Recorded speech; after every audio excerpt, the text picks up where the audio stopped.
cortar los WhatsApp, ¿no? A ver, después.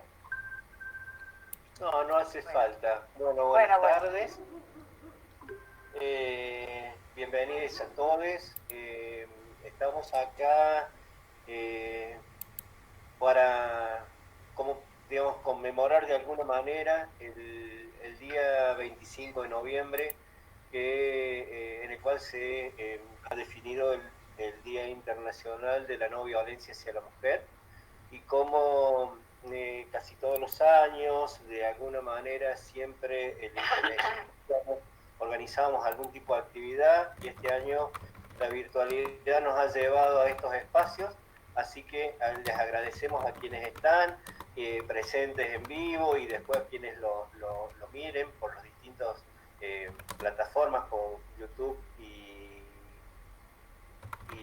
en Face. En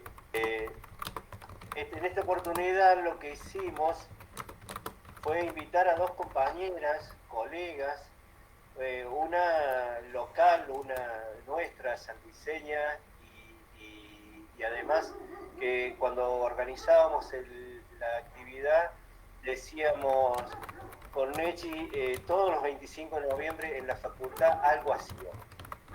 Entonces no podíamos estar ajenos a hacer una actividad como esta, así que, y después, producto también de la lectura de su libro y de haberla conocido, este año, mediante la participación en conversatorios y en encuentros, dijimos, bueno, con Rosa y Nechi podemos armar una hermosa conversación acerca de esta temática. Así que la invitamos a la licenciada Rosa Entel, licenciada en Servicio Social, psicóloga social, feminista, coordinadora del libro Violencia de Género, Miradas e Intervenciones desde la Diversidad Disciplinar, entre otros.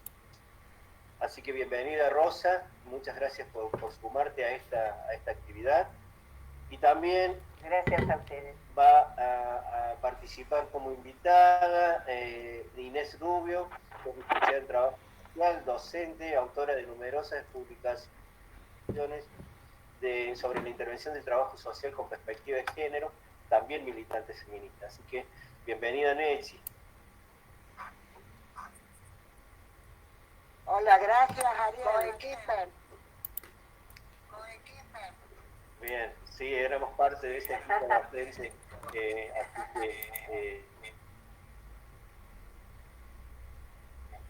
estamos rememorando cosas, digamos.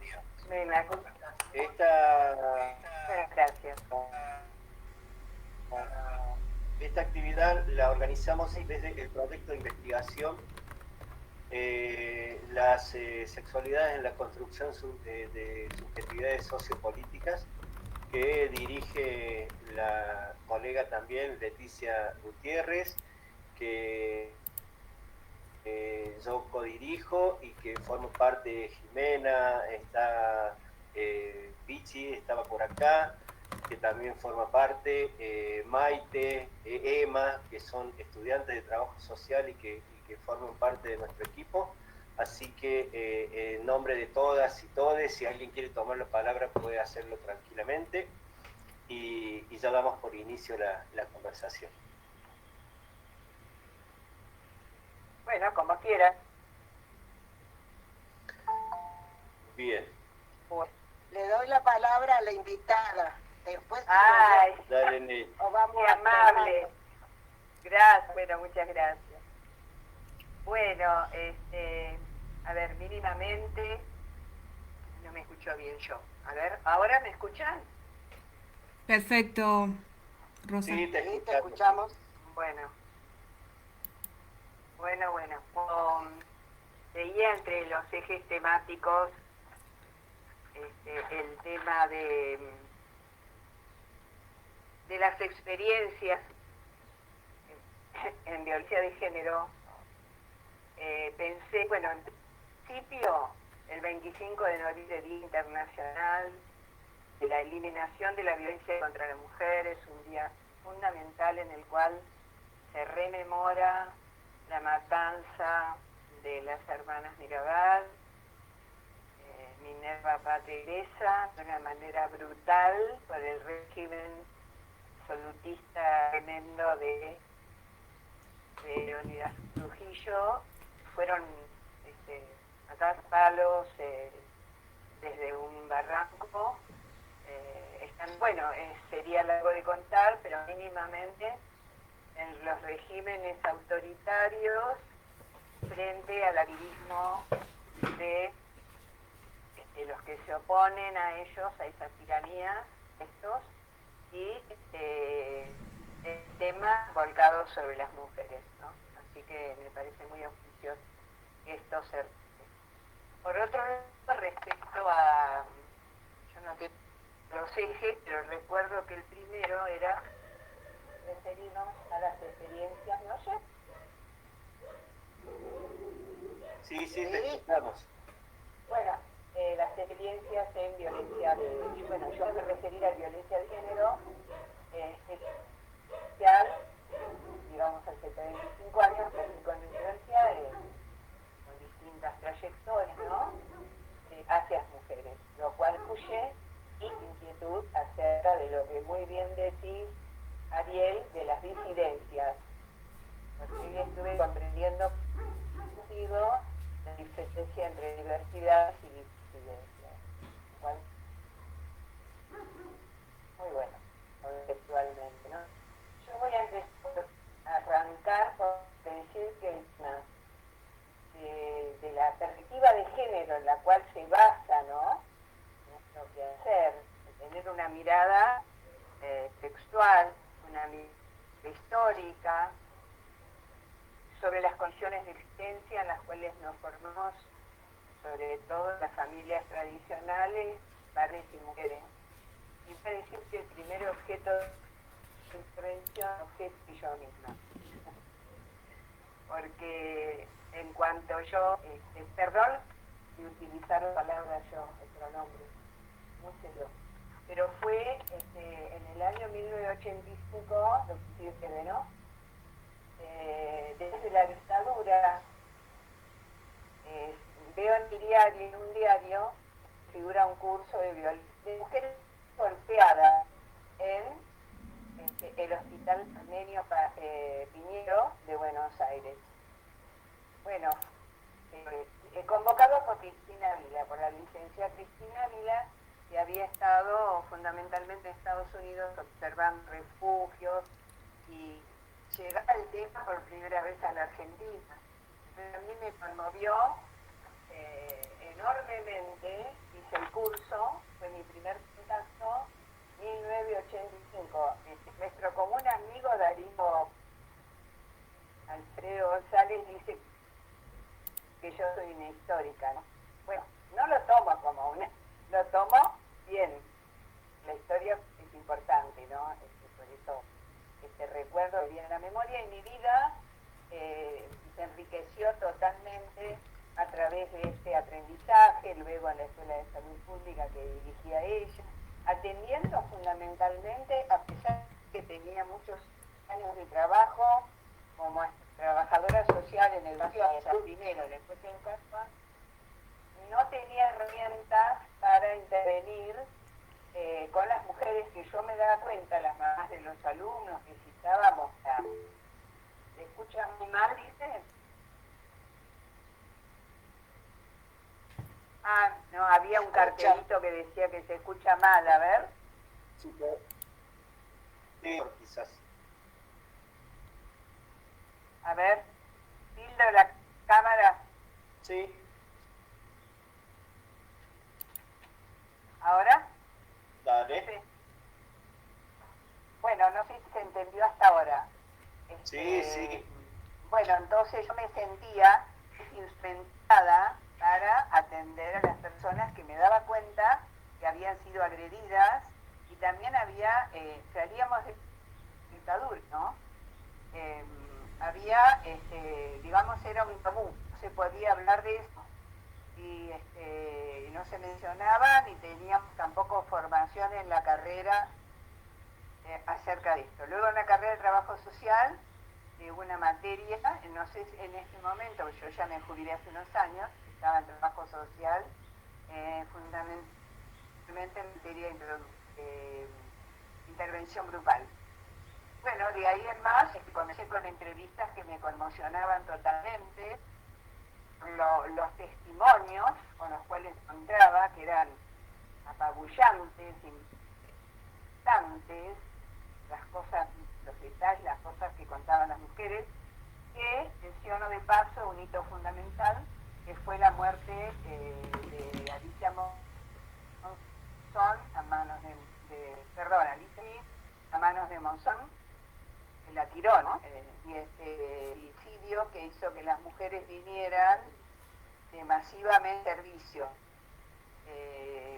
Bueno, más adelante también observé el grupo de Mutuallá, que se llamaba de autoayuda, luego yo lo fui modificando en mi tránsito, bien escribí sobre el tema.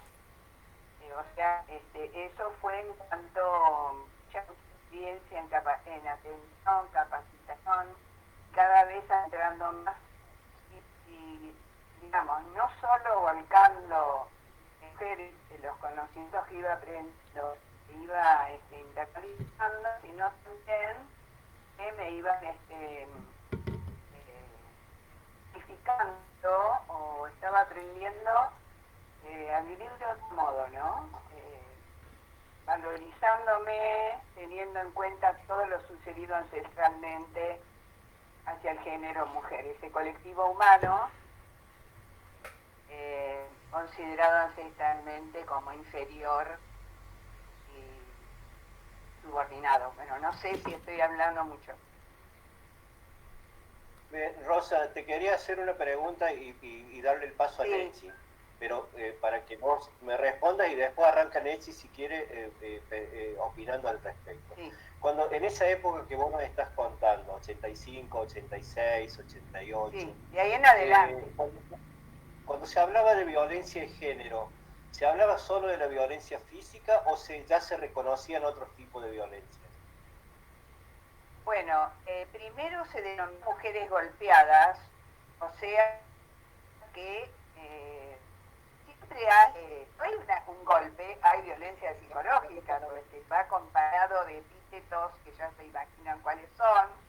Vos sos una loca, no servís para nada, sos una puta, bueno, miles de cosas tremendas, pero se hacía hincapié al decir mujeres golpeadas. Luego, Graciela Ferreira y otras personas empezamos a hablar de mujeres maltratadas.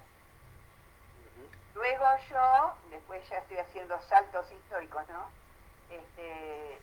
Cuando escribí mi primer libro, por ejemplo, ya en el 2002, puse como título Mujeres en situación de violencia familiar, porque considero de que estas situaciones en las que las mujeres están inmersas, pues estaban y están, no es una designación, digamos, como una estigmatización, sino que recurren a ayudas especializadas, no iatrogénicas, porque se puede ser iatrogénico a pesar de ser profesional, ¿no? Claro. Entonces, me gustó decir mujeres en situación de violencia familiar, dije en el momento, digo de género, ¿no? Me parece más amplio, sabemos a qué nos referimos, ¿no? Bien. ¿Nechi?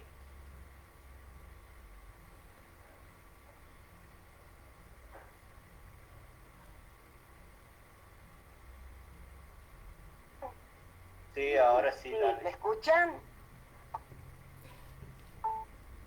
Bueno, tanto como Rosa, tengo una trayectoria bastante parecida, nada más que acá localmente, en la provincia. Claro.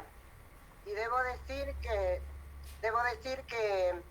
después de, en el 83, cuando asume Alfonsín, y aquí en la provincia asume el nuevo gobierno democrático, me convocan a participar de lo que fue en la provincia la Secretaría de la Mujer. En ese momento, Secretaría de la Mujer. Y creamos con un equipo interdisciplinario por decisión política el primer centro de prevención de la violencia familiar. Y allí trabajé muchos años. Este centro de prevención de la violencia familiar estaba articulada, obviamente, a las políticas nacionales que desarrollaba el gobierno de Alfonsín, con una radical muy conocida, no recuerdo el nombre ahora, que fue la que instaló muy fuertemente en el país el tema de la violencia familiar, ¿no? Así como se instaló el tema en el país. A partir de ahí empezamos con todo un proceso de capacitación interna y también externa, porque todo era nuevo para todos los que empezamos a trabajar en esto. Y en esa capacitación interna y externa empezamos a trabajar primero, y esto fue muy importante para nosotros, es trabajar hacia adentro de nosotros qué pensábamos sobre la violencia familiar, porque así estaba denominada en ese momento histórico, ¿no?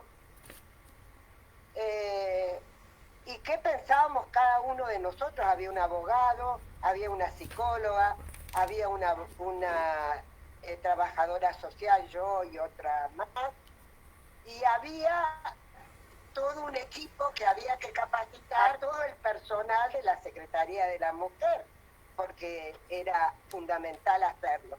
Bueno, y ahí comenzó mi trabajo fuertemente en trabajar el tema violencia, pero con eso no nos alcanzó, porque creíamos que había algo más que no estaba fuertemente instalado en la cultura, digamos, de política, ¿no? Eso no estaba instalado. Entonces empezamos a trabajar, a formarnos, a ver bibliografía, y ahí empezamos a poner en cuestión la perspectiva de género. Ahí la empezamos a trabajar, porque si no, veíamos a las mujeres y a quienes asistían a su atención desde un lugar muy singular, como que a ella sola le pasaba, y no era ella sola que le pasaba, era muchas que le pasaba. Entonces, cuando empezamos a pensar que esta ahora es una cuestión social, no una cuestión particular de la mujer, sino una cuestión social, ahí empezamos a indagarnos en lo que era específicamente ya el patriarcado. Y ahí empezamos a trabajar fuertemente con grupos de mujeres, empezar a trabajar lo que es patriarcado, formándonos nosotros, y empezar a extender esta cuestión no desde la atención particular de cada mujer que asistía, sino de la acción colectiva, que me parece que ese es la cuestión clave que todavía hoy hay que seguir trabajando, ¿no? En lo colectivo.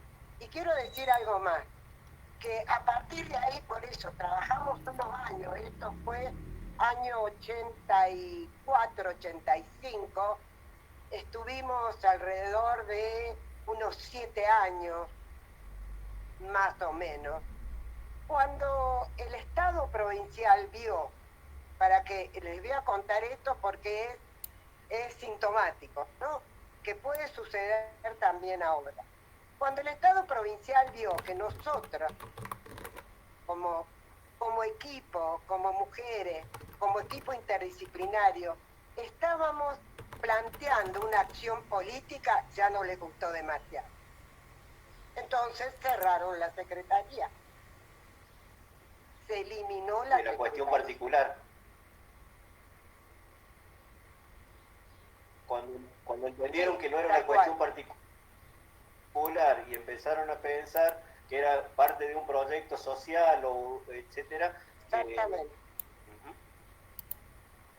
Exactamente, porque extendíamos el trabajo, llegaba el momento, era una casa donde funcionaba la secretaría, y llegaba un momento que impactaba hacia afuera y adentro del Estado.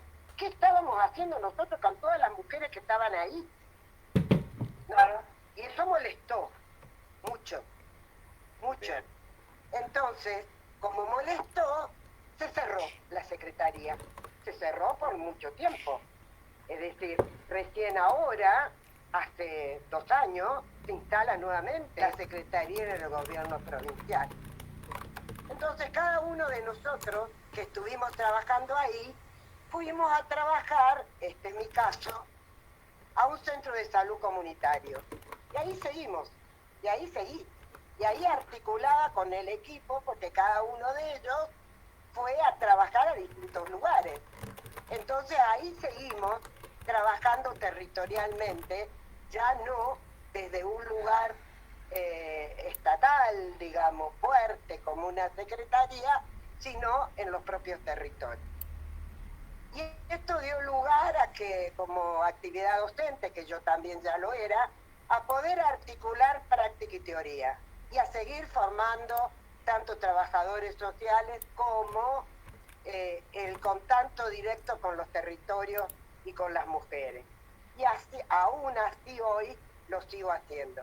Y esto me permitió, y Ariel lo sabe perfectamente, cómo trabajamos y cómo instalamos la perspectiva de género en una cátedra que es familia, que no se puede trabajar familia si no se aborda desde la perspectiva de género. Y ahí, hasta que me jubilé, y Ariel lo sabe, seguimos haciendo esta lectura, esta visibilización de teoría y práctica, porque no se puede trabajar la perspectiva de género si no se hace una praxis desde la práctica, ¿no? Claro. Entonces, bueno, esto es así. Déjame que te pregunte algo. Dijiste hace un rato en la casa, en la Secretaría de la Mujer y después en el Centro de Salud trabajaste interdisciplinariamente, ¿no? Sí. ¿Con qué disciplinas? Bueno, muy buena pregunta, gracias Ariel. En realidad con la disciplina que trabajé mucho es con la psicología, que costó mucho, y con los médicos. También costó mucho, porque bueno, a mí me conocían, que yo de dónde venía. Entonces, cuando aparecía ante un médico, ante una médica generalista, un médico ginecólogo o una psicóloga, una situación de violencia, los psicólogos poco lo compartían, pero los médicos sí, porque sabían que no les alcanzaba su saber médico y desde ya ni hablar para hacer denuncia. No, hacelo vos, Nechi, porque yo no quiero problemas, etcétera, etcétera. Y esto todavía debe seguir, no lo dudo. Así fue en los territorios, en centros de salud. Yo trabajé en varios centros de salud comunitarios. Esto fue absolutamente articulado. Y otro problema que aparecía, y que creo que hoy todavía debe seguir, es la articulación con los otros profesionales de las otras áreas. Entonces, ahí mi pregunta empezó a ser cómo generar una transversalización desde la práctica, porque la teoría lo plantea. El tema es hacerlo desde la práctica. Y eso es todo un proceso, ¿no? Entonces, esta transversalización de la práctica implica identificar actores correctos, porque no todos los actores profesionales e interdisciplinarios son los correctos. Bien. Digo correctos en el sentido de no entender el problema como un problema social con un lenguaje determinado en los informes, con un lenguaje determinado en la escucha, y eso hizo que muchos psicólogos, porque yo era muy arremetida, te voy a decir, y lo que me conocen lo saben, muchos psicólogos, yo le pedía, ¿me acompañás a hacer una entrevista domiciliaria? Y me decían, pero yo no tengo que salir del consultorio. Bueno, pero vos acompañame. Y así lo hicieron. Bien. Los psicólogos empezaron a entender que tenían que trabajar no desde un consultorio el problema, que después podían hacerlo en su consultorio con las pacientes, digamos, mal dicho pacientes porque no lo son, sobre todo mujeres, sino desde un lugar interdisciplinario, construir el problema. Para construir el problema era que no era solo esa persona o esa mujer. Me tocó atender personas gay, violentadas, mujeres lesbianas, violentadas, Seguro. ¿no? Entonces, Leti. todo esto implica todo un lenguaje. Bien, escúchame, voy a completar una pregunta que viene del chat con otra más para Rosa y después vas a volver sobre el tema. Dice María Cristina Galeto, la Pizzi, ¿cómo hacemos para romper la mirada singular en los espacios judiciales y reconsiderar un abordaje más colectivo? Antes de esa, Rosa, antes de que respondas esta, yo te quería, digamos, preguntar algo para que vayas a ese lugar. Vos fuiste primero licenciada en Servicio Social y después psicóloga social. Sí. ¿Qué agregó la psicología social a la mirada que venías trayendo desde el trabajo social? Bueno, yo lo hice bastantes años luego de hacer la licenciatura y fue muy importante. Yo lo considero así, fue una época de mi vida muy difícil, de aportes desde la teoría psicosocial de Pichon Rivière, porque me formé en la primera escuela privada fundada por él, ¿no? Y unas clases teóricas muy, muy importantes. Y sí, mi profesión es la de trabajadora social, fundamentalmente, porque siempre lo consideré así, fue mi elección de casi adolescente, digamos. Pero también sentí que me faltaba posiblemente un sustento teórico que me interesaba mucho, que es lo psicosocial, ¿no? Que, digamos, enriqueció muchísimo mi profesión de trabajadora social y también al ser ya licenciada en Servicio Social tenía algunas herramientas también importantes, pero conceptos muy, muy fundantes que ahora, bueno, sería, por ahí decirlo en este momento, no sé si cabe, pero los conceptos de vínculo, los conceptos que sustentan al grupo operativo, que yo lo utilicé porque yo durante años, primero estuve, como les decía, en la Escuela de Salud Pública, como voluntaria.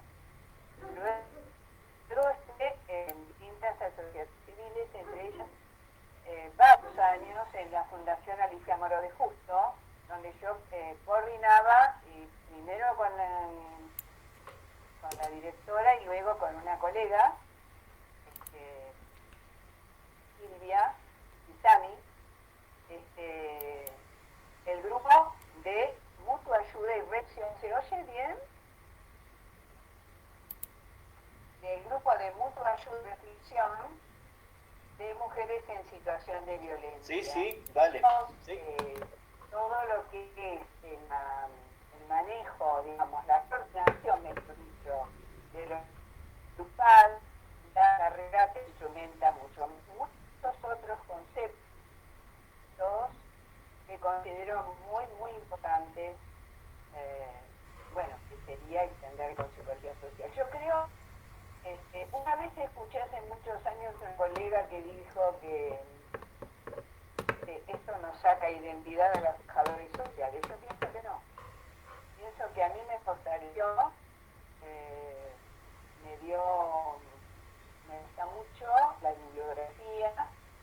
Tuve una profesora que se llama Beli Beller, que ya en ese entonces que yo la busqué en el año en un momento de mi vida, porque había estudiado en el 91 y vine en el 95, y para mí todo lo que fue, Beli Beller, perdón, les decía que ya nos hablaba de la temática de relaciones de género, está incluido dentro de la carrera.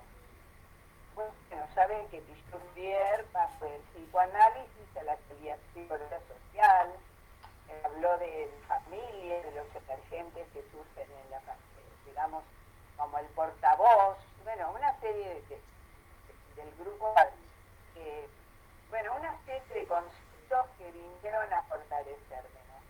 Teóricamente. Bien, y si con respecto a la pregunta de Pichi, acerca de cómo hacer para romper la mirada singular en los espacios judiciales y reconsiderar un abordaje más colectivo. Bueno, los espacios judiciales, nada menos, no sé qué decirte, me parece más difícil de todo. Ayer de los espacios, creo yo, la verdad que me tomé el atrevimiento, por decir de alguna manera, muchas veces lo dije en entrevistas, dije, hablar de una corporación judicial, ¿no?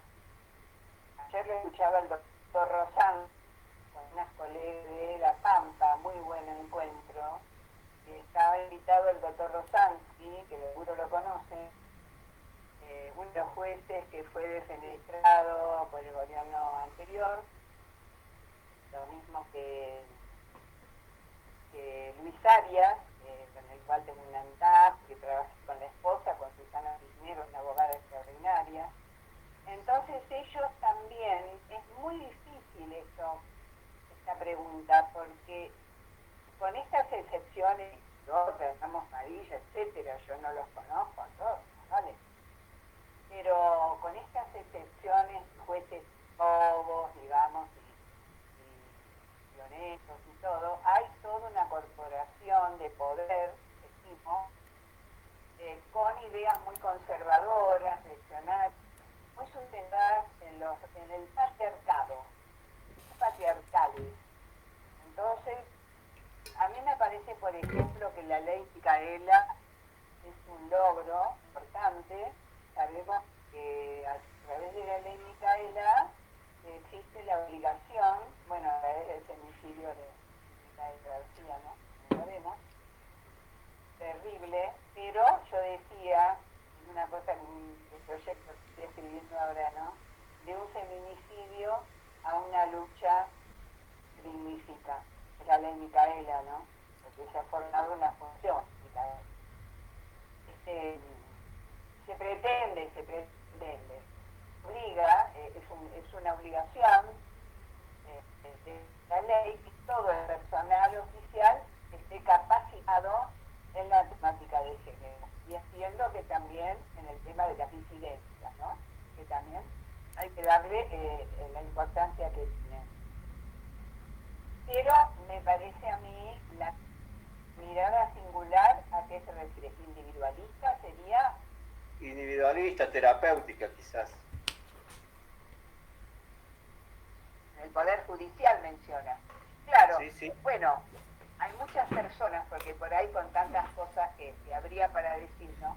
Que consideran que estos problemas son de tipo individual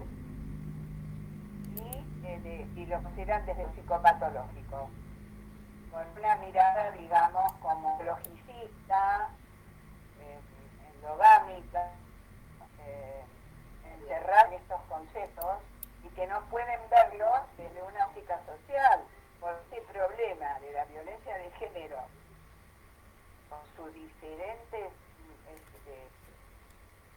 distintos riesgos, distintas situaciones de riesgo, hasta llegar a los femicidios o feminicidios, hay tránsito y es un problema social grave que emerge de toda la sociedad.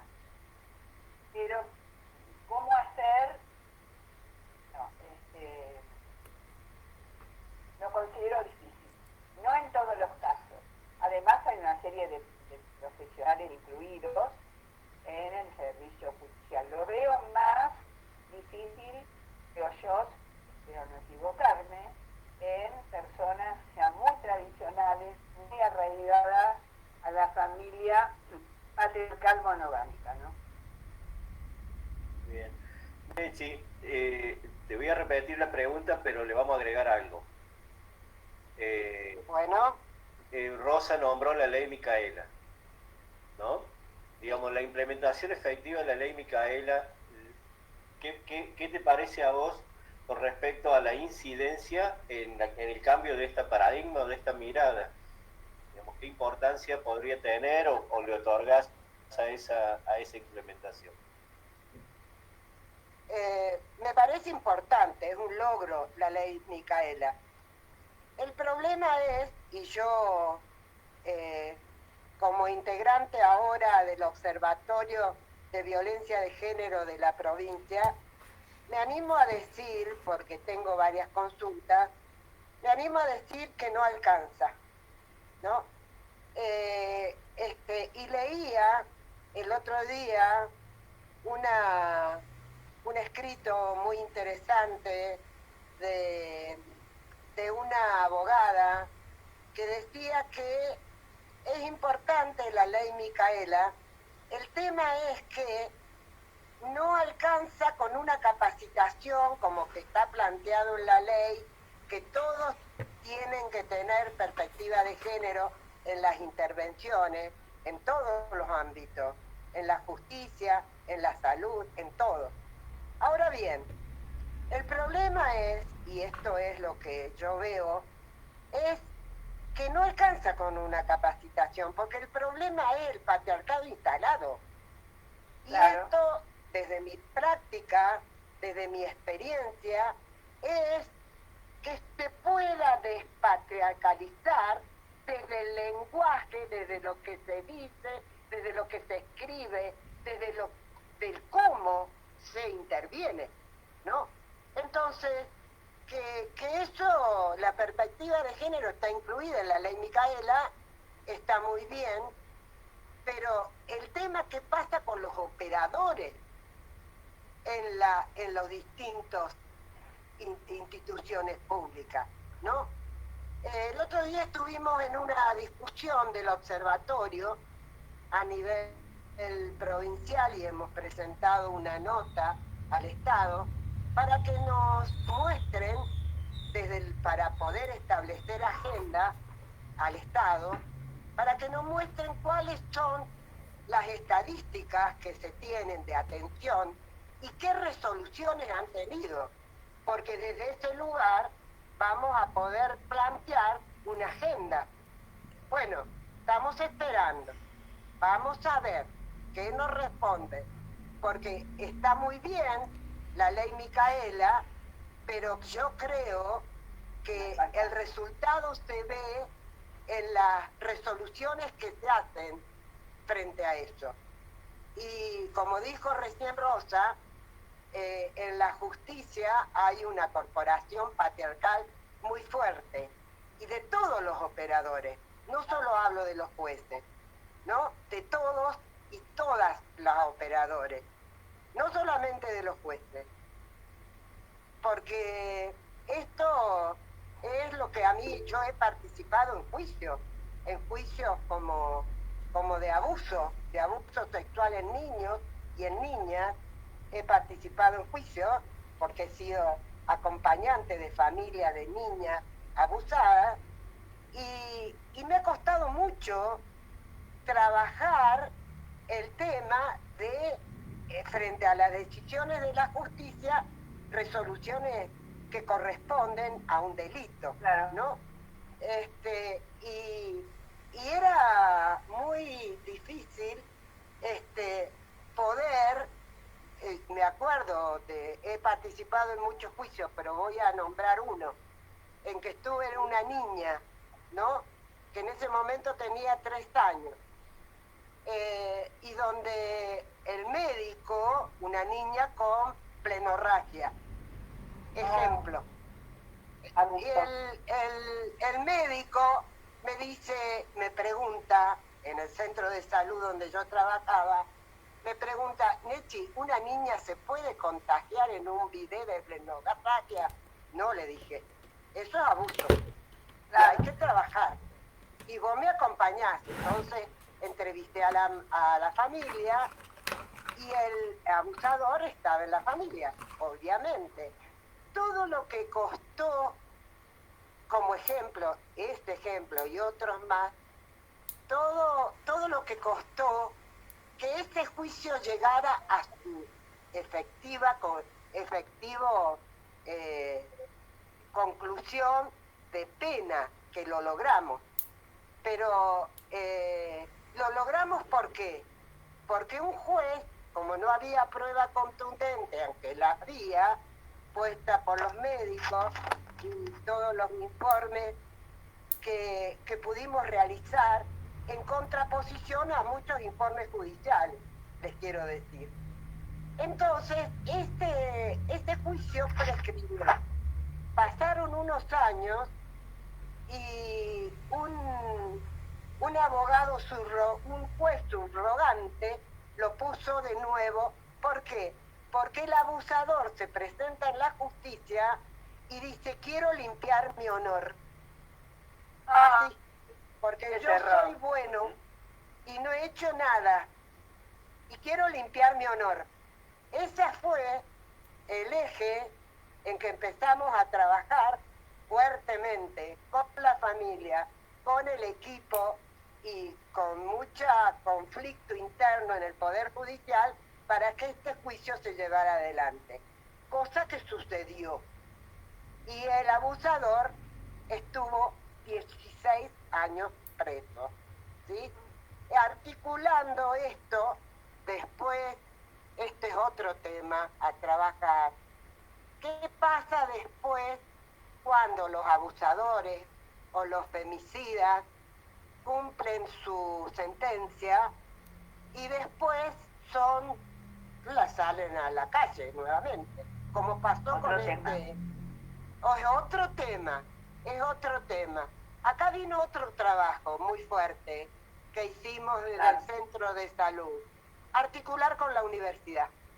Ahí había un centro interdisciplinario de atención tanto a víctimas, pero también a femicidas o abusadores, y empezamos a trabajar en forma articulada con ese equipo, y esto fue muy importante porque con unas discusiones muy fuertes en el sentido de que muchos pensaban que los abusadores y los femicidios se curan. Nosotros decíamos que no se curan, porque esto implica toda una política mucho más amplia, ¿no? Sí. Y ahí volvimos al inicio de la pregunta, ¿no? Digo, esto de psicopatologizar o individualizar en una persona el problema. Ahí María Elena nos pregunta, Nelsi, y sirve como disparador para arrancar para seguir, digamos, pensando. ¿Qué alternativas se sugieren para la información más que en la formación? Digamos, ¿cuál es? ¿Se acuerdan que dijimos que por ahí el segundo eje podría ser propuestas de intervención? Sí, tal cual. Este análisis o este pequeño diagnóstico que se hace en la conversación nos lleva a preguntarnos, conocemos más o menos la situación, el fenómeno, conocemos más o menos cuáles son los actores que participan, cuáles son los dispositivos institucionales. Pichi nos acercó un problema que casi irresoluble, al menos por ahora, que es esta cuestión de la patologización. ¿Cuáles serían las posibilidades? Rosa. Bueno, a ver, voy a tratar de decir algo acerca de mi experiencia, ¿no?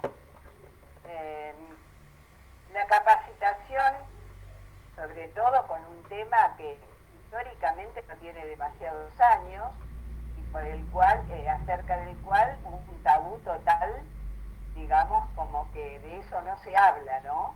Las mujeres con una vergüenza total, digamos, una vergüenza que aún hoy se observa en las mujeres como de vergüenza ajena, ¿no? Como si las barbaridades que sufre a través del victimario las avergonzara a ella misma. Yo tengo muchos años de trabajo fundamentalmente en capacitación en violencia de género, ¿no?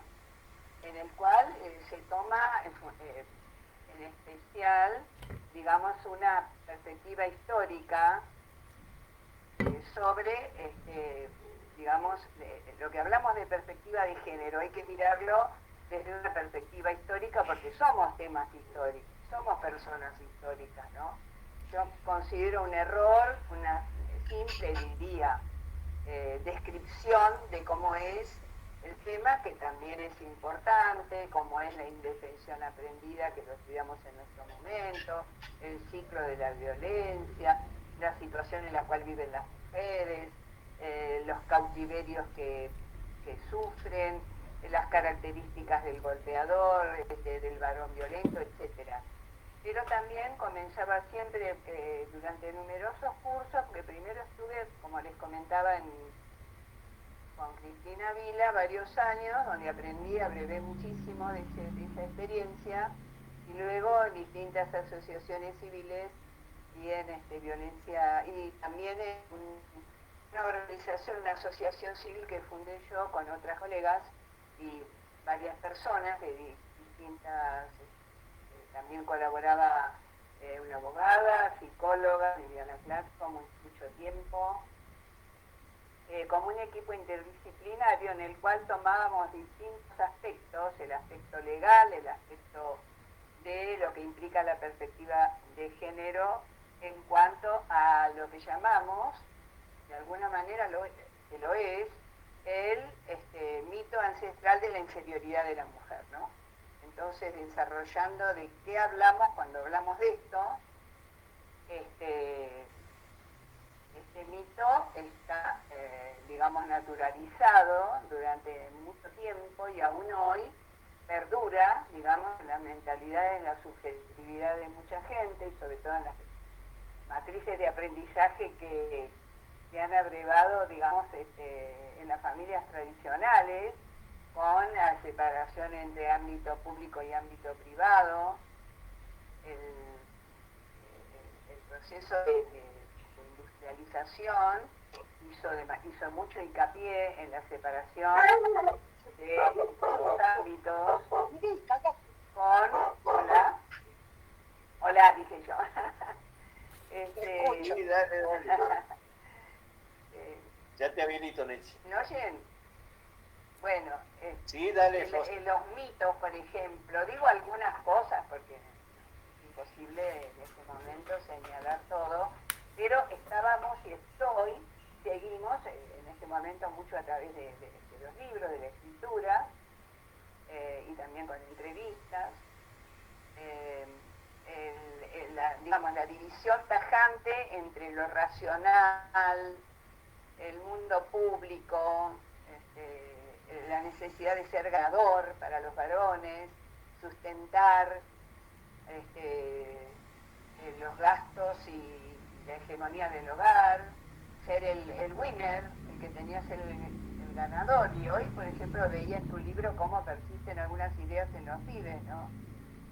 Y la mujer en el ámbito doméstico, lo cual implicó un cautiverio de las mujeres durante muchos años, muchos siglos, y todavía hoy estamos, por ejemplo, algo de la capacitación, pero vienen a mi cabeza tantas cosas, ¿no?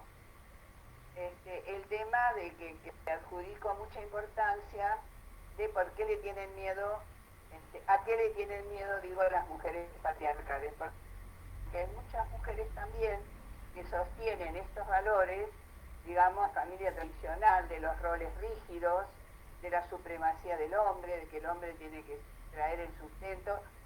Digamos que esta división tajante de roles y de conceptos, de ideas sobre la familia, que es el primer lugar de constitución de la subjetividad, ¿no?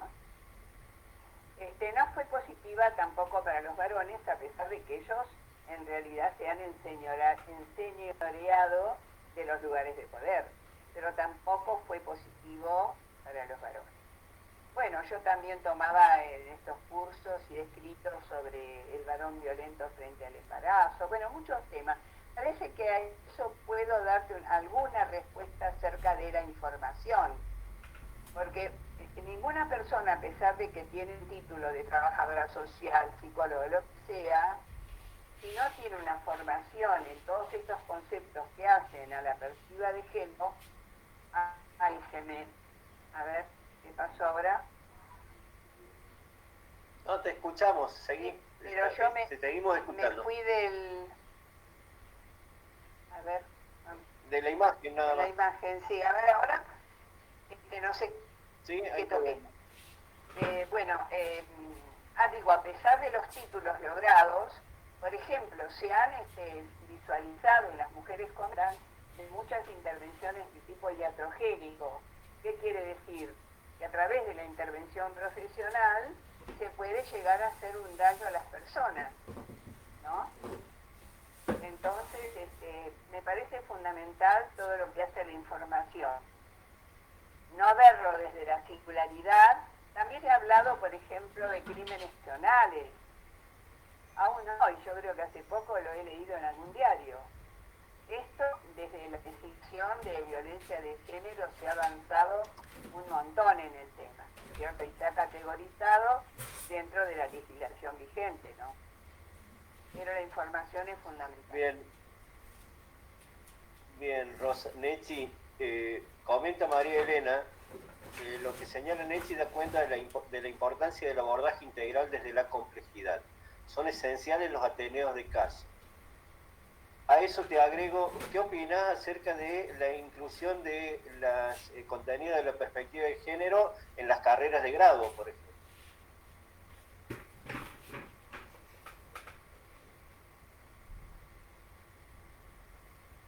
No se oye. Volvé, habilitate el micrófono, Nechi. Ahí está. Dale. Quiero, en relación a lo que recién decía Rosa, que quiero agregar en el mismo sentido algunas cuestiones que tienen que ver para después que tiene que ver con propuestas de intervención.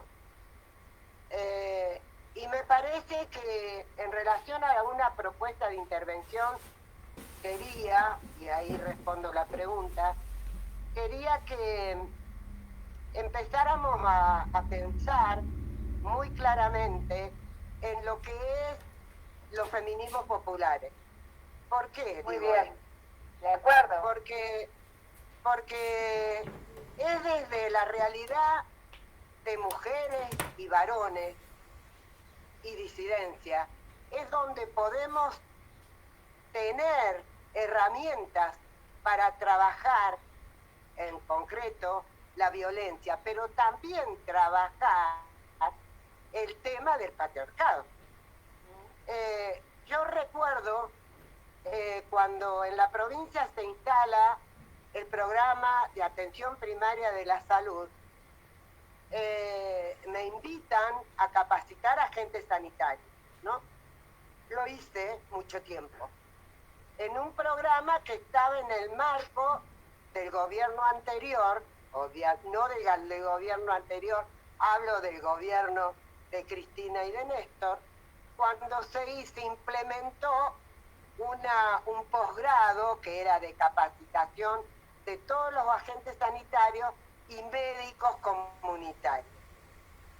Ahí establecimos estrategias de trabajo interdisciplinario, reconociendo la realidad de miles de mujeres y varones también, ¿por qué no?, en situación de vulnerabilidad. Porque esto es lo primero. La vulnerabilidad implica analizar los feminismos populares. Porque si no, es como hablamos todavía desde un lugar teórico, digamos, de la perspectiva de género, lo que dijo Rosa, muy bien, lo público y lo privado y todo lo demás. En esas capacitaciones multitudinarias que dimos para agentes sanitarios de toda la provincia, acá en San Luis, nos dimos cuenta que era necesario, porque ellos están en la calle, ¿no? Están en contacto directo Claro. con las mujeres y con los... Entonces nos dimos cuenta y empezamos a trabajar desde un ejemplo muy claro, que es ser varón y que es ser mujer, con juegos, simplemente eso, ¿no? Y lo que salió allí es increíble. Yo creo que en las prácticas, y tiene que ver con la propuesta, de las intervenciones profesionales de todos los actores, tiene que estar esto, tiene que reconocerse los feminismos populares, porque las luchas y los sufrimientos y las desigualdades están ahí, no están afuera, están ahí. Entonces, es desde ese lugar que empezar a construir indicadores claros para identificar claramente la desigualdad y la violencia. Porque siempre hay desigualdad cuando se manifiesta la violencia. Esto es así, la desigualdad de género. Y trabajando con los agentes sanitarios, mayoritariamente mujeres, muchas violentadas violentadas porque son del territorio, empezaron a salir herramientas para trabajar la violencia. Y esto es una cuestión a trabajar en las prácticas, ¿no? Profesionales y no profesionales. Otra cosa que quiero decir, por eso apunto a pensar que los sujetos y sujetas y sujetes de nuestras intervenciones son los varones también, porque dejamos de lado muchas veces esto, y las disidencias, ¿no? Dejamos de lado eso. Por eso, en las militancias del feminismo y el reconocer el feminismo popular, hay muchas luchas ahí que están invisibilizadas, que no están. El otro día leía una propuesta muy interesante que ha hecho Karina Mancini. Vos la debes conocer, Rosa, que es de la Universidad de La Plata, y que ella decía que en esta época de pandemia, donde también ha aparecido muy fuertemente, ha aparecido muy fuertemente la violencia y los femicidios. Ella decía, y una propuesta muy interesante, que decía, aún en pandemia, podemos generar en las comunidades comisiones, ella le llamaba como una cuestión desde el lugar militante, ¿no? Como las antiguas unidades básicas, donde son las mujeres organizadas que detectan y trabajan y previenen e identifican situaciones de violencia en los territorios. Y eso está en funcionamiento y me pareció como una experiencia fundamental, porque articulado con gobierno de la provincia de Buenos Aires, con el sector educativo y con el sector salud. Me pareció una experiencia increíble, porque yo vuelvo a repetir, si no incorporamos en la perspectiva de género el feminismo popular desde las propias historias, de las propias actores territoriales, y no sé, creo que es lo que hay que avanzar. En eso tenemos que avanzar.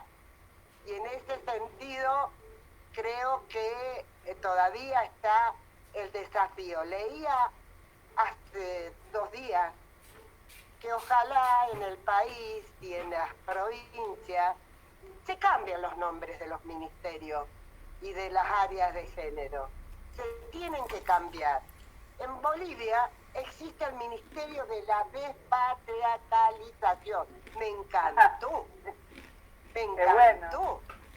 Me encantó.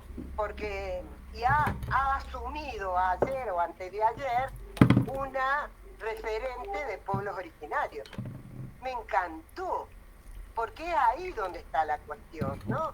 Es como que empezar a romper el tema, bueno, otro tema a discusión, no sé si va a dar hoy, el tema de lo que ha sucedido a partir de la muerte de Maradona. Otro tema, digamos, empecemos a pensar el tema desde qué lugar intervenimos, desde qué lugar, desde qué mirada, ¿no? Trabajamos y desde qué perspectiva, porque el tema de género es político. Y si no empezamos a entenderlo, y ahí lo sacamos de las singularidades, sino que lo planteamos como herramienta políticas de transformación. Y creo que es esto lo que hace falta. Bien. Nechi y Rosa, cuando hablamos de estas estrategias de lo popular, la emancipación popular, como plantea Silvana Martínez, Juan Agüero y etcétera, colegas y compañeras de la disciplina, digamos, necesariamente se traduce en política y en política pública, ¿no? Claro. Y uno observa o suele mirar de que se implementan determinados tipos de dispositivos cuando ya el hecho ha ocurrido, ¿no? Así es. Y desde, claro. nosotros para pensar localmente, por ahí Rosa nos puede compartir otra experiencia de otro territorio, pero en el nuestro observamos que no hay política pública dirigida en el marco de lo social que tienda a la prevención o al fortalecimiento de estas redes, al fortalecimiento del tejido territorial, de las experiencias populares, etcétera, digamos. Son como políticas que llegan a atender cuando la situación ya se ha producido. Digo, si Rosa tiene alguna otra mirada que nos pueda ofrecer, y si no, para hacer un análisis de eso. Y digo, no realmente otra, ¿acuerdo? Cuando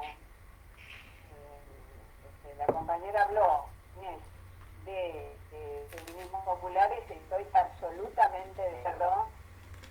Y, por ejemplo, mencionó, que viene a mi memoria, que estuvieron muy bien esas entrevistas, muy buenas en Canal Encuentro, de Ana Cacoparo, por ejemplo, ¿no? En las cuales mujeres del MOCAS, el Movimiento Campesino de Santiago del Estero. Hay un grupo de mujeres que no son profesionales, que se aglutinan por, bueno, la depredación del suelo, los incendios intencionales que hacen para sacarlas de su lugar, unas cosas atroces porque son originarias. Como esto con ejemplo, ¿no?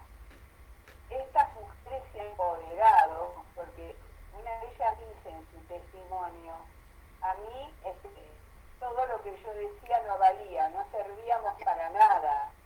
Y ellas al ir conformando estas redes, ¿no? Y estos grupos, la chica decía, yo no tengo un gusto.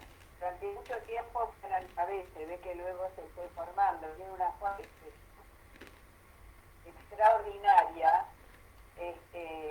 No todo depende de un título, decía, ¿no?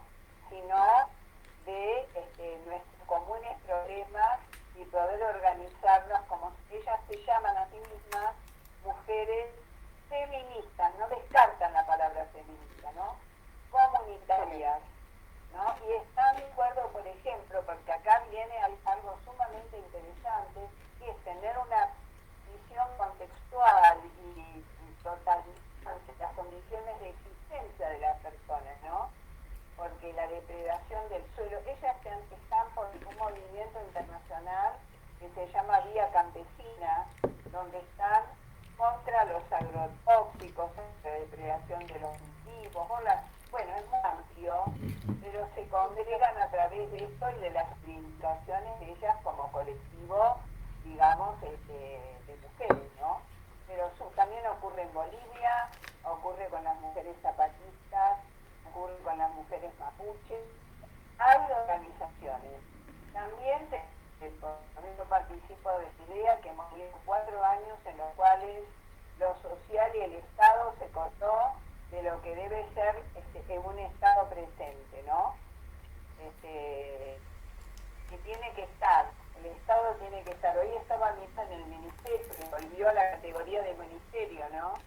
De mujeres, género y diversidad, por ejemplo, porque muchas cosas, muchos programas destinados a acompañar y a proteger a las mujeres y disidencias en esas situaciones de vulnerabilidad. Cabe aclarar, las mujeres no somos vulnerables ni nacemos vulnerables, sino que hemos sido vulnerabilizadas a través de estos mandatos sociales, ¿no? De los lugares asignados. Bueno, por ejemplo, el programa Acompañar que se propone... Ay, un minutito. Es el entusiasmo por el tema. Que se propone el programa Acompañar, que está dirigido a mujeres y disidencias, y que el objetivo es proponer la autonomía a través de, por ejemplo, apoyos económicos, acompañamiento integral de las mujeres. Es mucho más, no voy a poder hablar, pero ahora tomo algo. Tiene que estar el Estado presente. Y las redes, como bien decía Inés, entre mujeres, promoverlas desde nosotras. De hecho, en estas capacitaciones que yo señalaba, que la hice durante años, las hicimos con el equipo, junto con una agrupación política de barrios de pie, por ejemplo, que eran, luego lo seguí haciendo, pero en su momento fueron muy, muy numerosas, y estas agitaciones ellas las reproducían en sus barrios de origen, ¿no? Entonces las mujeres, al tener información y esta formación en género, se sienten empoderadas, se sienten mucho más capacitadas para poder enfrentar estas situaciones, ¿no? Lo cual no es nada fácil. No sé Bien. si contesto. Nechi, te leo unos comentarios y te doy la palabra, Nechi. Dale. María Elena dice que interesante punto de partida el mito ancestral del que habló Rosa, del mito de la inferioridad, cómo nos atraviesa para analizar abordajes orientados a las autonomías y los vínculos que construimos en nuestras intervenciones, lugar estratégico para la reproducción de la subordinación. Agrega, qué bueno recuperar experiencias desde la dimensión educativa con las mujeres populares. Marita dice, la incorporación de la perspectiva no como un espacio aislado en la formación, sino incluido en cada acción y espacio docente. Si no caemos en la fragmentación de la formación. Totalmente de acuerdo, María. Claro. María Elena dice, son las mujeres las que nos interpelan, sí, claramente. Ocurre con la Tupac también, 8 mujeres llevan más de 1.700 días presas. Eso, y recuperar la estrategia de Ellas Hacen, que es el plan que funcionó hasta el año 2015. Nechi.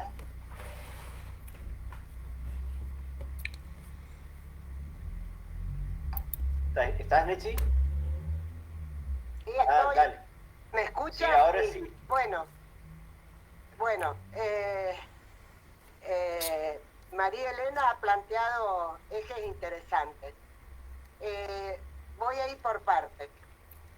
En relación a la anterior pregunta que me hiciste, Ariel, en relación a la universidad y lo que dice Marita, me parece que tiene razón Marita, y eso ha sido la cuestión de la perspectiva de género tiene que ser transversalizada en un plan de estudio, cosa que no existe, ¿no?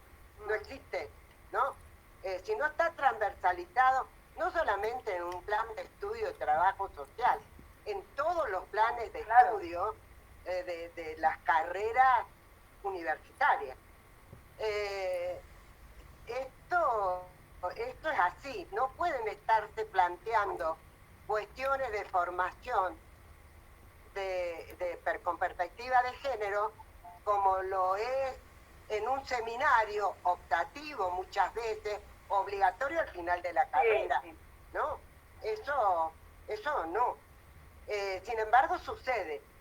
Entonces, mientras el cuerpo docente universitario, específicamente de trabajo social, no empiece a revisar su propia mirada en cuanto al rol docente y de formación, y empiece a instalar contenidos con perspectiva de género y con mirada con perspectiva de género, en lo grupal, en lo familiar, en toda el contenido histórico que significa la formación, ¿no? Yo recuerdo cuando hace muchos años participé de lo que era la Convención de los Derechos del Niño, Niña y Adolescente, cuando estábamos peleando por la ley que se instala, la 26061, y que después, eso hay que decirlo, en esas leyes fuimos muchas profesionales y también de universidades públicas que empezamos a instalar en esas leyes la perspectiva de género. Sin embargo, eso no está reconocido en la formación académica, lamentablemente, ¿no? La 26071 y la 25485. Digamos, ¿quiénes son los docentes? Hablo de trabajo social, no me voy a extender, que trabajan esas leyes en la formación profesional con perspectiva de género. ¿Quiénes? ¿No? ¿Quiénes? Porque las leyes hay que mirarlas con perspectiva de género. Si no las tienen, hay que trabajarlas para eso. Entonces, bueno, eso era siempre debate en las clases que dábamos en familia, era un debate muy fuerte, ¿no? Pero es importante hacerlo, eso por un lado. Y ahora voy a la otra pregunta, ayúdame Ariel, en la cuestión que tiene que ver, recuerdo también, y María Elena lo plantea, el programa Ellas Hacen. El programa Ellas Hacen fue un programa maravilloso. Bueno, yo trabajé allí. Yo trabajé con las mujeres acá en San Luis, porque en ese momento estaba a cargo del Ministerio de Desarrollo Social como articuladora. Y me tocó trabajar el programa Ellas Hacen articulado en el municipio de la ciudad. Y ese programa fue maravilloso. Y esas mujeres existen, todavía están, pero esos aprendizajes, las políticas públicas de esas mujeres que están en los territorios y andan por ahí, no están recuperadas. Y están. No es que digamos, a mí me encantaría, no estoy en ninguna función del Estado, pero me encantaría trabajar, porque son aprendizajes vivenciales que se hicieron muy importantes. Y esas mujeres, muchas se empoderaron, pero no se les da el espacio para que puedan hacer oír sus voces. Y son muchas, en cada territorio son muchas. Ojalá puedan ser recuperadas, porque esas voces son importantes. Y este programa fue maravilloso en el aprendizaje que desarrolló como el Ellas Hacen, porque fue la primera vez que se le dio a las mujeres y sobre todo el lugar que tiene que ver en un programa y con una voz donde estaban en todos los territorios, participaban de debates, se intercambiaban con funcionarios, etcétera. Esas experiencias deben ser recuperadas, ¿no? Ojalá se haga, ¿no? Pienso que sí. Ojalá esto se recupere porque es muy importante. Y no sé qué otra pregunta había, Ariel. Nada, ya estamos para ir finalizando, ya llevamos casi Claro. una hora 20 y bueno, desde ya agradecerles a quienes se han quedado y están escuchando y participando también por el chat. Leo un comentario y vamos a la pregunta, digamos, como para ir cerrando. Bueno. Dice Sonia Pereira: adhiero a la formación integral con perspectiva de género, pero conjuntamente a una perspectiva intercultural y popular, y en coherencia en las prácticas docentes mediante relaciones pedagógicas de respeto y cuidado. Sí, totalmente. Totalmente, de acuerdo. de Y acuerdo. María Elena dice: me acuerdo de Carlos Heroles cuando señalaba lo que dice Inés en relación a transversalizar derechos humanos en la formación universitaria. Se pudo lograr la deconstrucción de programas y prácticas docentes. Si se hubiera sido así, muchos hubieran avanzado. Así es. También de acuerdo, María Elena. La pregunta, digamos, como para ir pensando el cierre, digo, ¿quiénes son los sujetos políticos? Y lo digo en masculino para que se entienda la conceptualización hacia dónde vamos. Venimos de ciencias sociales y en ese marco de las ciencias sociales hemos leído mucho alrededor de la concepción de sujeto, ¿no? Sí. Digo, ¿quién es el sujeto político de estos feminismos y de estas masculinidades en todo caso? ¿Quiénes están observando ustedes que tendrán el protagonismo de la transformación política si es que eso se produce? El sujeto político, por lo menos yo el que vi en los ejes que plantea, el sujeto, me voy a referir a eso, el sentido amplio que ejerce las violencias. Bueno, lamentablemente tenemos que decir que los índices que podemos ver hoy fácilmente, por ejemplo, la cantidad de feminicidios que existe, que ya se van registrando, ya llegando a la violencia más extrema, ¿no? El victimario es en el, no sé, diría un alto porcentaje, por no citar números que no tengo en este instante, se pueden conseguir en el ministerio, en otro organismo que recaban estudios estadísticos, mayormente es el hombre, y bueno, la mujer y los niños frecuentemente, y las niñas, son objeto de victimización. A mí me gusta decir en situación, por un poco lo que decía antes, ¿no? Para no estigmatizar mujeres golpeadas, mujeres maltratadas, sino que con intervenciones adecuadas, ayudas, y sobre todo también con la solidaridad de las pares, ¿no? Esto se puede llegar a resignificar y tender a que la mujer pueda localizar o ubicar cuál es su sentido de ser mujer, de ser persona, y no ser una subsidiaria o una subordinada a un orden patriarcal, ¿no? El tema, entonces, hoy veíamos, estaba un poco leyendo las respuestas que leí, algunas solamente ayer, que te daban los adolescentes, ¿no? A los cuales les hacías preguntas para tu investigación, y por ejemplo, no sé si lo había anotado por acá, pero que, a ver, me parece muy ilustrativo una respuesta que te dio un joven, ¿no? No por leer todo, porque varias, porque ante la pregunta acerca de qué define a un varón, responde: ser macho. Un hombre es será ante cualquiera. Sobre las diferencias, porque han diferentes reglas, sobre las diferencias con la mujer se ríe y dice: nosotros tenemos pito y también más fuerte, barba, bigotes y qué sé yo. Bueno, ya todavía, porque uno dice, bueno, ¿será posible que las parejitas jóvenes donde se registran altos niveles de violencia en el noviazgo, no?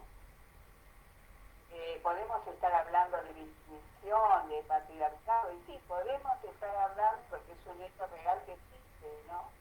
O sea, el patriarcado tiene una vigencia aún hoy, bastante grande. Si bien desde el movimiento feminista, por ejemplo, todo lo que hace a los movimientos juveniles representados en gran medida en estos momentos tan significativos a lo que llamamos la idea verde, por el derecho a la decisión sobre la vida y sobre el cuerpo de las mujeres, es sumamente importante, y a las más, digamos así, veteranas, decir de alguna manera, nos da unas ganas de seguir adelante y la conciencia de haber sembrado, digamos, semillitas que se fueron, multiplicando, ¿no?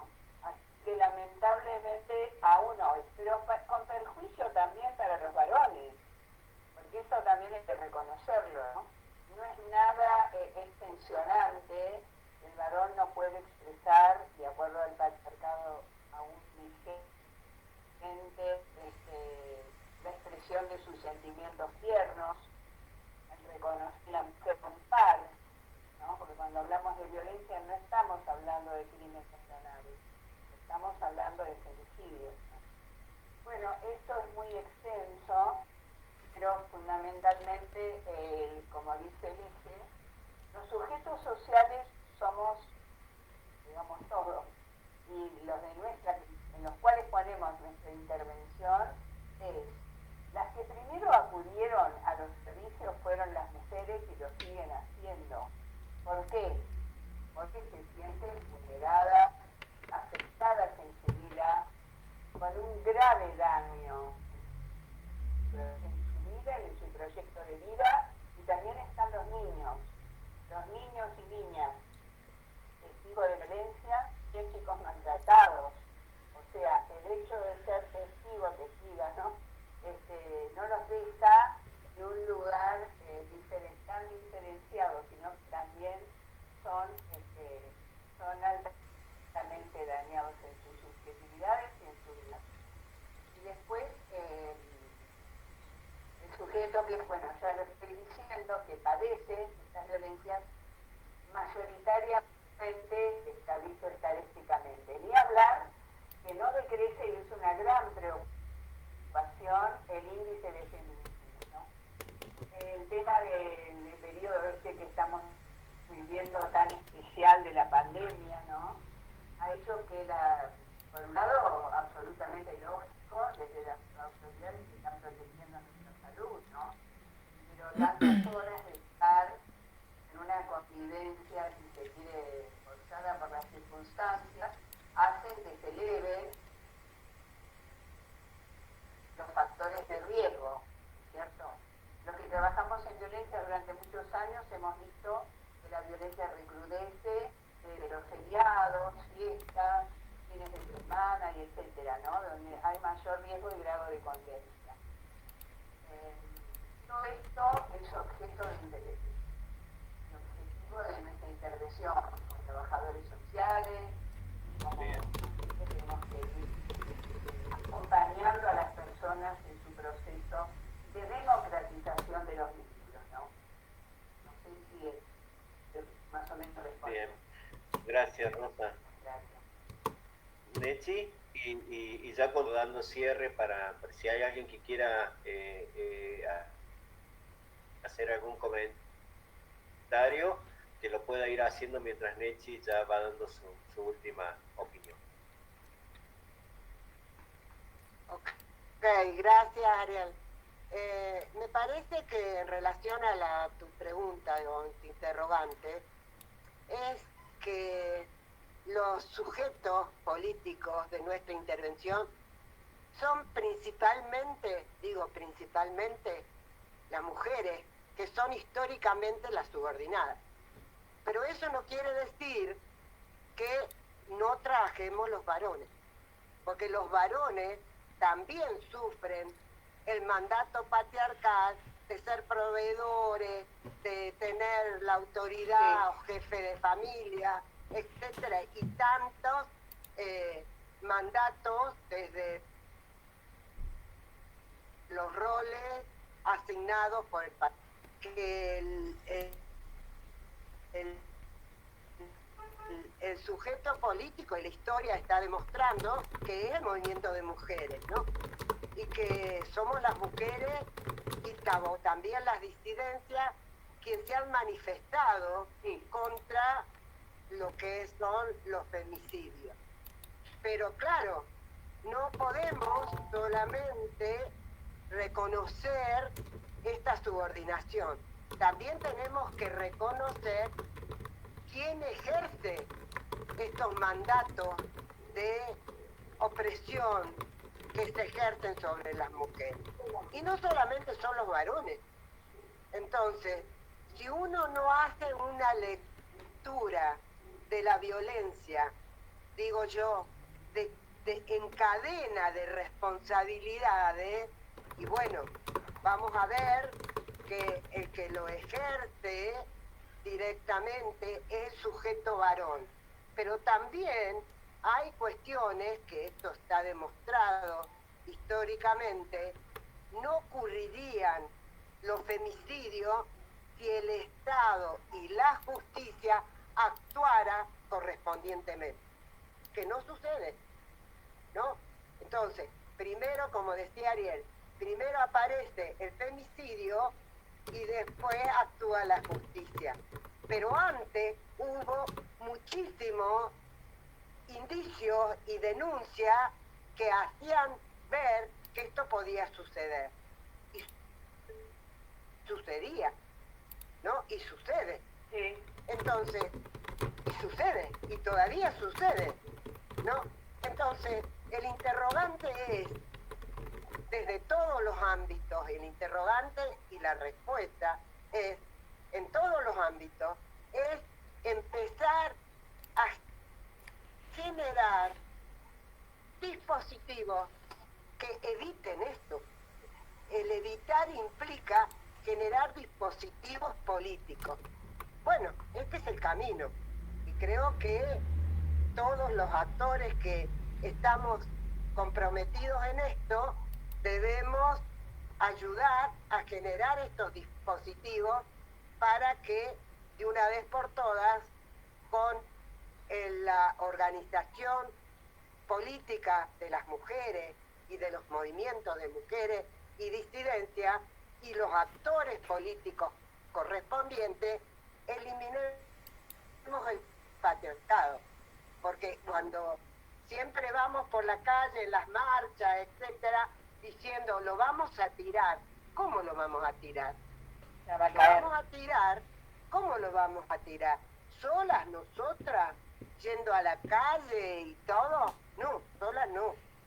Haciendo comprometer al Estado y a todos los actores intervinientes y responsabilidades de los operadores judiciales, de todos los ámbitos, que se comprometan en esto con una mirada de género.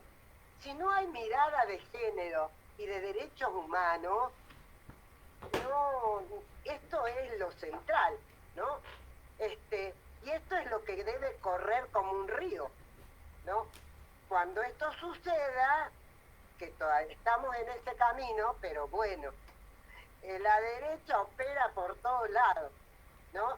Entonces, recién estoy acá y lo quiero contar, pasado por las calles de la ciudad, una inmensa caravana de Provida. Es un tema a trabajar, compañero. Nada más, gracias Ariel. Sentando su teléfono, le aviso para que lo retire, digo, porque por ahí lo he hecho sin querer. Bien. Ajá, es una Leo, compañera. leo los últimos comentarios. Las Bueno. mujeres de esa base resistieron el haciendo futuro. Solo este nombre da cuenta de la intención del macrismo y mantienen su identidad en el ellas hacen. Se los dejo para pensar, dice María Elena. Leticia aporta que por ahí van las intervenciones de los centros de atención a varones con problemas de violencia en el Polo de la Mujer en Córdoba. Es una experiencia mirar cómo funciona. Bueno, Sonia nos saluda y gracias por el encuentro. Y María Elena agrega, gracias por los aportes. Rosa, la dimensión de lo grupal es esencial en los procesos de fortalecimiento de los afectados. Gracias, Nechi. Señaló un desafío al actuar al interior de la institución, incidencia que el trabajo social debe provocar. Bueno, creo que hemos llegado al final. Les queremos agradecer mucho a Rosa y a Nechi haber estado compartiendo su experiencia y toda su trayectoria y todos sus conocimientos y estuvieron presentes. No sé si Leti y Jime quieren Ari, decir sí, algo. sí, bueno, antes de agradecer, me parece que María no pudo leer el Sí, sería apellido, importante. estaba pidiendo la palabra y se le cortó la comunicación, o sea, podés darle unos minutos para que exprese lo que tenía ganas de decir. Y después Bien. María, si estás de vuelta y querés comentar lo que tenías como Sí, intención. no lo vi. Yo quería decir algo que mínimamente, si se puede. Sí, sí, claro. María, vos que levantás así.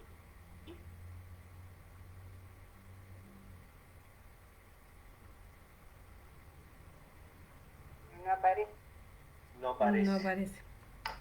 Rosa. Yo, Ariel quería expresamente agradecer la solicitud de participar en este conversatorio. Fue tan agradable de conocerlas más, conocerte más a vos, a la compañera Inés, que realmente uno de cada encuentro siempre obtiene un aprendizaje, un intercambio muy interesante.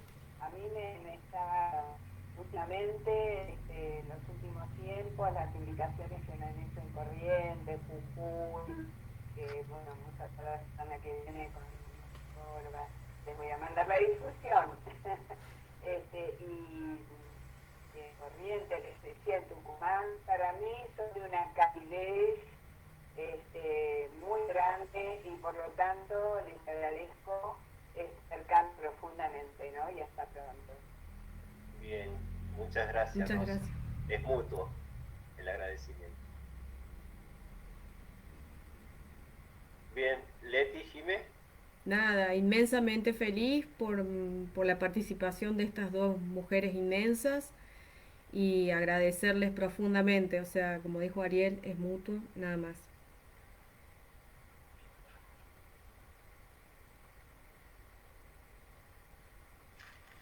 Bien. Proyecto, agradecerles obviamente por contarnos sus experiencias y obviamente por ayudarnos a seguir repensando, ¿no?